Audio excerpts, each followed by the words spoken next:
तो यहाँ पे एड्स से जुड़े हुए आप लोगों को कुछ मैं 10 रोचक तथ्य के बारे में बताने वाला हूँ, तो आप लोग इसको जरूर ध्यान से देखें पूरे वीडियो को। एड्स एड्स क्या है एक्चुअल में? एड्स का फुल फॉर्म होता है एक्वायर्ड इम्यूनो डिफिशियंसी सिंड्रोम। एक प्रकार की वायरस डिसीज होती है जो एचआईवी वायरस के कारण होती है। एचआईवी मतलब ह्यूमन इम्यूनो वायरस।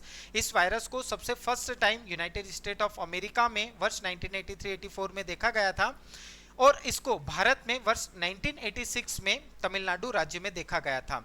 ये वायरस जब किसी की बॉडी में आता है तो उसकी बॉडी के इम्यून सिस्टम को ये कमजोर करता है। चूंकि एचआईवी वायरस का जो फूड होता है, जो भोजन होता है, वो हमारे ब्लड की वाइट ब्लड सेल्स होती हैं, तो ये वायरस क्या करता है, वाइट ब्लड सेल्स को खाता है, जिसके कारण वाइट ब्लड सेल्स उस व्यक्ति में कम हो जाती है, जिसके कारण उस व्यक्ति को एड्स हो जाता है।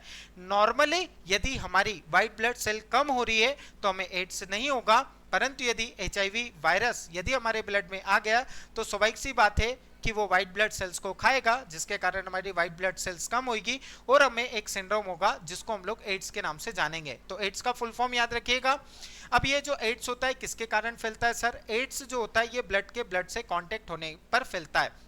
जब कभी आप लोग किसी को ब्लड डोनेट करते हैं या फिर आप लोग किसी का ब्लड लेते हैं तो ऐसे समय में ब्लड को चेक करें आप लोगों का ब्लड ग्रुप क्या है, किसी सामने वाले व्यक्ति को आप लोगों का एड्स तो नहीं है। यदि किसी सामने वाले व्यक्ति जो एड्स पीड़ित है, यदि इसका ब्लड आप लोगों को चढ़ा दिया जाएगा तो इस व्यक्ति का जो एचआईवी वायरस है वो आपकी बॉडी में आ जाएगा। आपकी बॉडी में एचआईवी वायरस आया, आपकी व्हाइट ब्लड सेल खाएगा और आपको भी क्या हो जाएगा, एड्स हो जाएगा। तो इससे बचने के लिए आप लोग ब्लड ग्रुप चेक करें, उसका व्यक्ति का ब्लड चेक करें कि उसको एड्स है या नहीं है। दूसरा भाई इन्फेक्टेड नीडल, यदि किसी संक्रमित सुई, यानी कि ऐसा कोई व्यक्ति जिसको ऑलरेडी एड्स है, यदि उसकी सुई यदि हमारे अंदर लगा दी, मान लीजिए किसी सुई है ये किसी एड्स वाले व्यक्ति को लगाई और यही सुई यदि एक स्वस्थ व्यक्ति को लगा दी तो इस व्यक्ति का जो ब्लड था भाई ये तो भाई सुई पर रहेगा क्लॉटिंग, ये क्या रहेगा भाई दूसरे व्यक्ति को लग जाएगा तो भाई उस व्यक्ति को एड्स हो जाएगा। तीसरा, यदि किसी मदर को यदि एड्स है तो स्वाभाविक सी बात है उसमें जो गर्भ में पल रहा बच्चा है